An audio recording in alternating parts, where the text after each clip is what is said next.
उस मां के दुख का ठिकाना क्या रहेगा, कितना दुखी होंगे। और सबका सिर लेकर के दुर्योधन के पास गया, मित्र देखो सबका सिर काट के लाया है, प्रमाण है। अच्छा भीम का सिर दो, तो सबसे बड़ा वाला जो सिर था वो भीम का बेटा का था। दुर्योधन प्रकाश में लेकर के गया तो देखा ये भीम नहीं है, ये भीम का बालक है, पुत्र है। और कहा अरे मित्र तुमने ये क्या कर दिया, हमारे कुल में कोई नहीं बचा रहा, और पांचों पांडव के जो कुल दीपक ये 5 बालक उसको भी तुमने मार दिया, ये हमारा शत्रु तो नहीं है। दुर्योधन को बड़ा शोक हुआ और धड़ाम से जमीन पर गिर गया और उसका प्राण निकाल गया। द्रौपदी बेचारी बहुत रो रही थी, बहुत रो रही थी। लेकिन उसी समय क्या हुआ, भगवान को जैसे समाचार मिला, ठाकुर जी तुरंत दौड़ करके आए और कहा कृष्णा तुम बताओ तुम्हारे बालकों को मारने वाले कौन है, कैसे भी उसको हम मार डालेंगे, एक बार तुम तो बताओ। भगवान को जब पता चला कि दुर्योधन का मित्र अश्वत्थामा ने मारा, तो रथ लेकर के दौड़ करके गए, अश्वत्थामा को पकड़ लिया। कथा बहुत लंबी है लेकिन समय बहुत कम है, इसलिए मैं संक्षेप में बता रहा हूं। बीच में आपस में एक दूसरों को ब्रह्मास्त्र का प्रयोग हुआ, लेकिन अर्जुन ने शांत किया और अश्वत्थामा को पकड़ करके लाया गया और कहा देवी तुम बताओ इसको कैसे मारा जाए। और द्रौपदी कैसी रो रही थी, दहाड़ मार मार करके रो रही थी, बहुत रो रही थी बेचारी। क्यों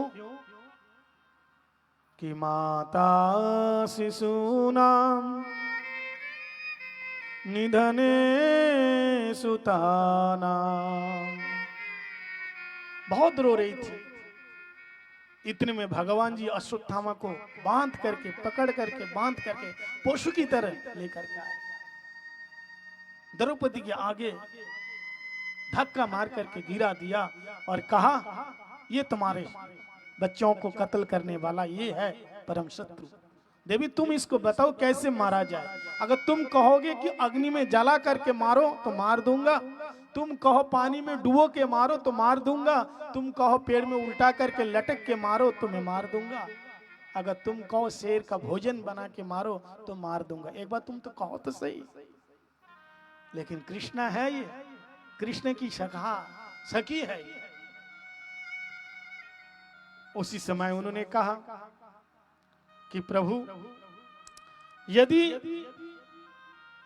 अश्वत्थामा को मारने से हमारे पुत्र वापस आता है तो मारो, लेकिन पुत्र तो वापस आएगा ही नहीं, और ये तो हमारे गुरुपुत्र हैं, इनको मार करके क्या फायदा है।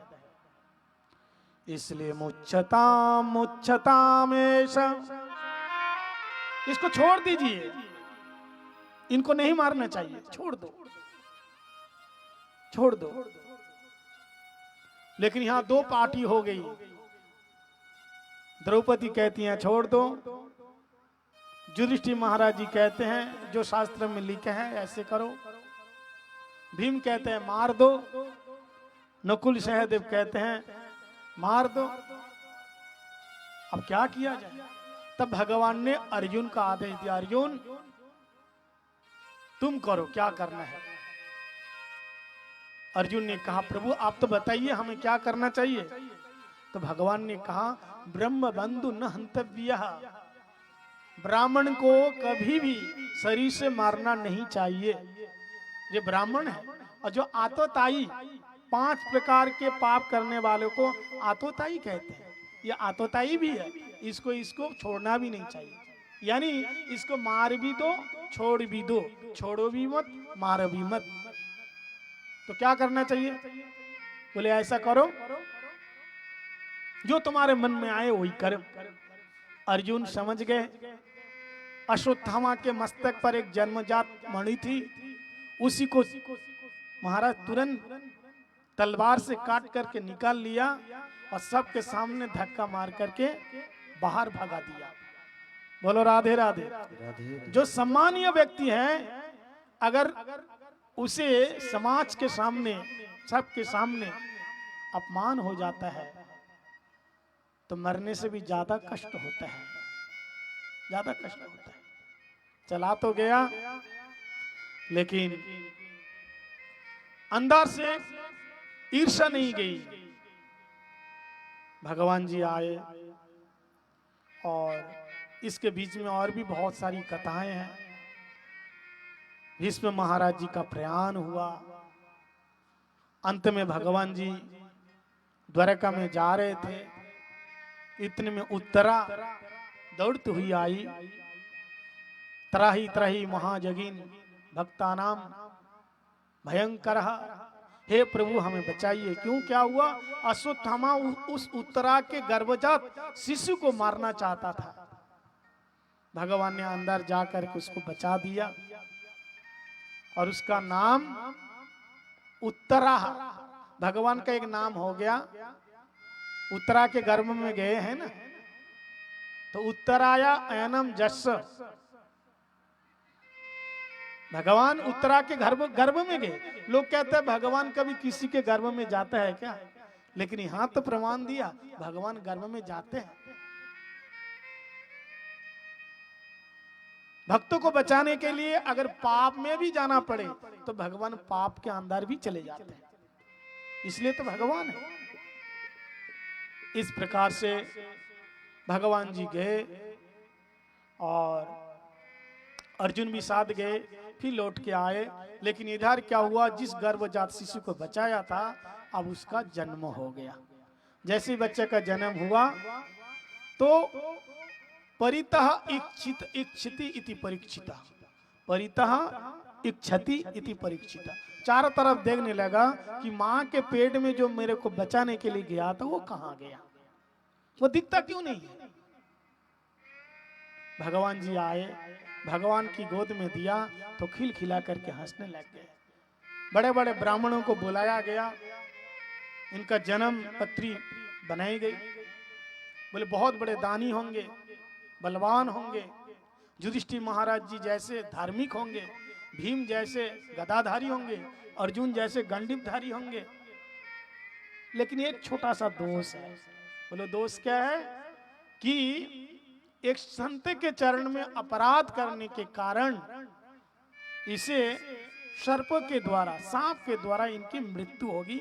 लेकिन चिंता मत करो, स्वयं भगवान के भक्त उसे बचाने के लिए आएंगे। तो परीक्षित महाराज जी का जन्म हुआ, धीरे धीरे बड़े होने लगे और बड़े गुणशाली हुए, प्रभावशाली महात्मा हुए। राजा तो है लेकिन भगवान का परम भक्त है। हमने बताया ना अभी कि न चो गुणे भक्ति प्रिय माधव, भगवान केवल भक्ति से ही प्रसन्न होते हैं। आप कभी झूठ नहीं बोलते, आप बहुत बड़े दानी हैं लेकिन आप भगवान का भजन नहीं करते, तो फिर वो दान का और वो दानी होने का कोई महत्व नहीं रहा गया। मूल है प्रभु का भजन करना पड़ेगा। तो शुरू में मैंने कहा था कि भगवान ना जात देखते हैं, ना पात देखते हैं, ना रूप देखते हैं, ना विद्या देखते हैं। आप लोग जानते हैं भगवान विदुर जी के घर यहाँ आए और साग पत्ते खाए। पांचों पांडव ने बुलाए थे, पांचों गांव मांगने के लिए। लेकिन भगवान जी जब आ रहे थे तो उसी समय दुर्योधन से कहा था, उसके मंडली लोगों ने, मंत्री लोगों ने, कि ऐसे स्वागतम करो कि आगे महाभारत हो सकता है, तुम्हें सहायता करेंगे।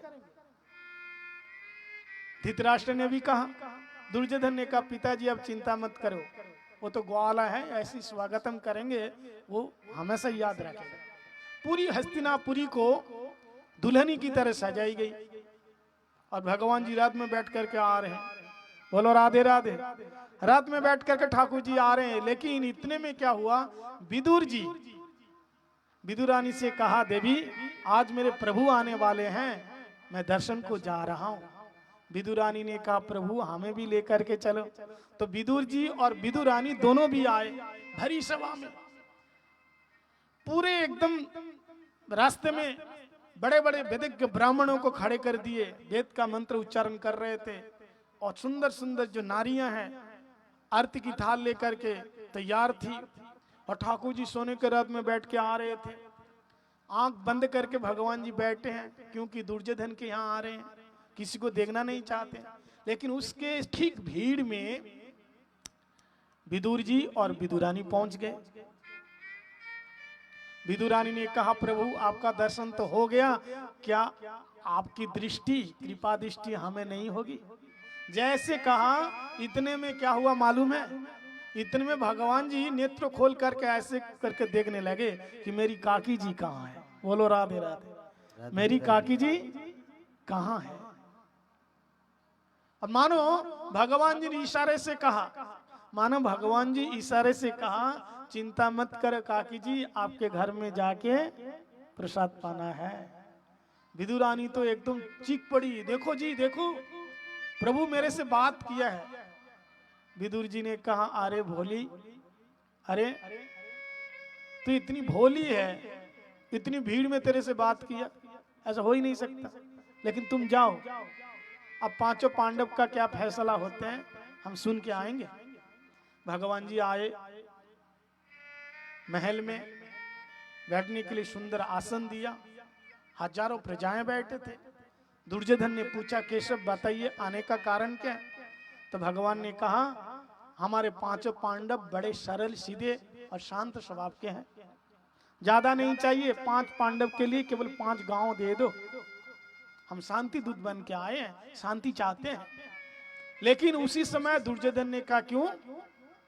अरे भीख मांगने से रोटी मिलती है, गांव नहीं। गांव के लिए तो युद्ध करना पड़ेगा, युद्ध। तो भगवान ने कहा, युद्ध की बात करते हो?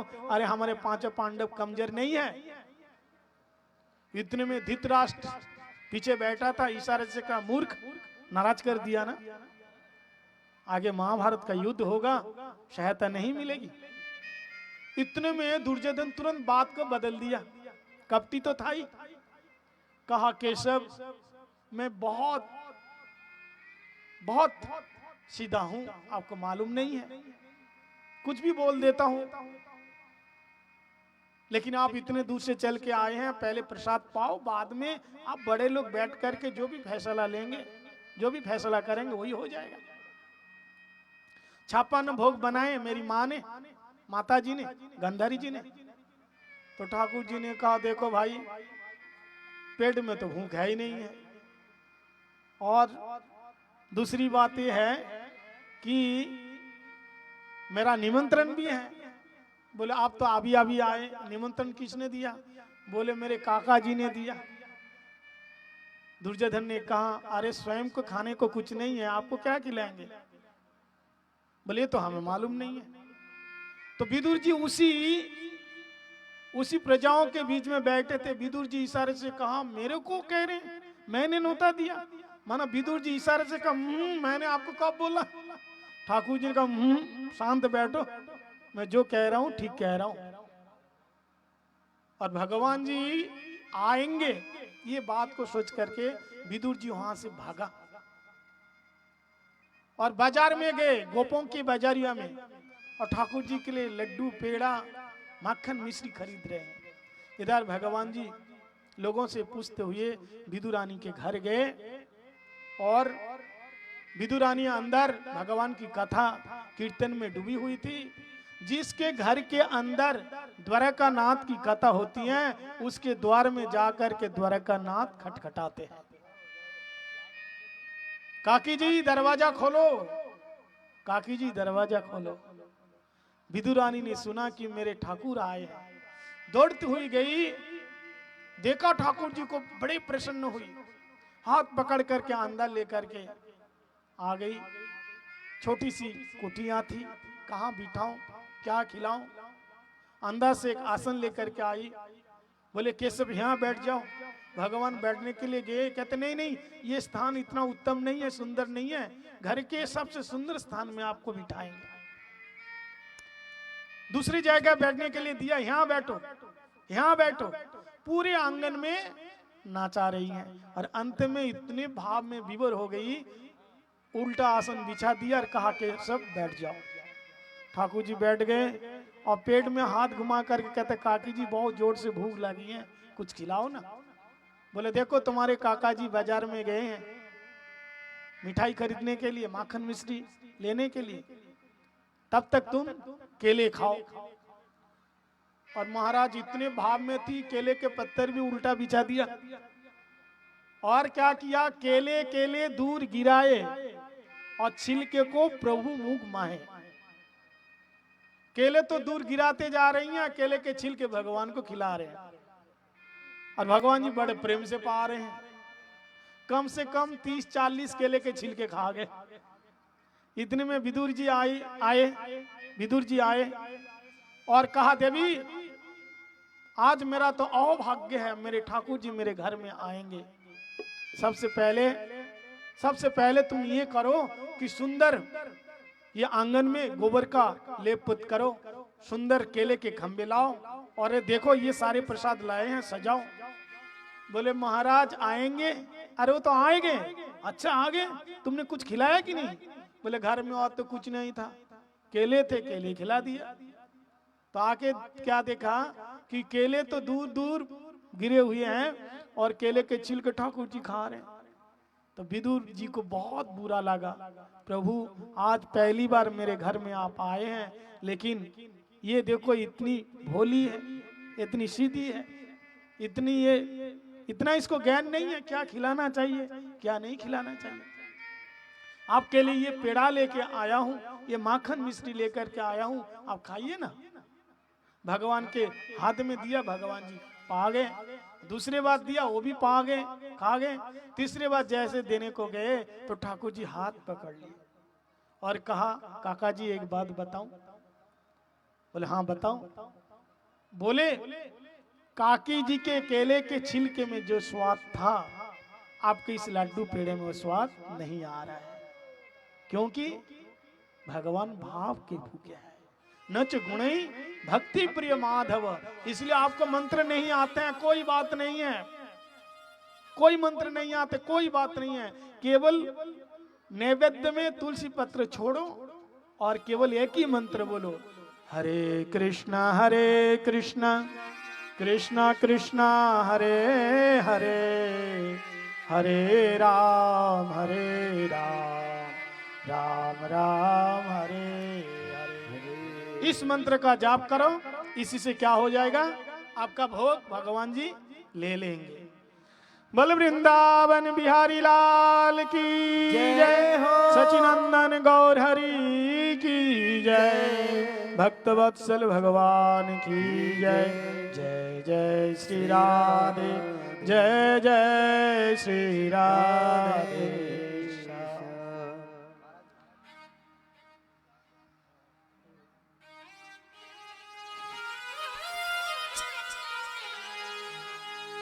प्रेम की बात जमाने से निराली देखी, प्रेम से फल फूलती डाली देखी, प्रेम शैतान को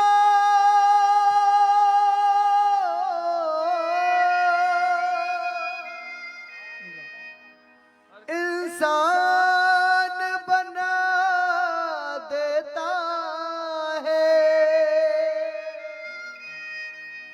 प्रेम पत्थर को भी भगवान बना देता है।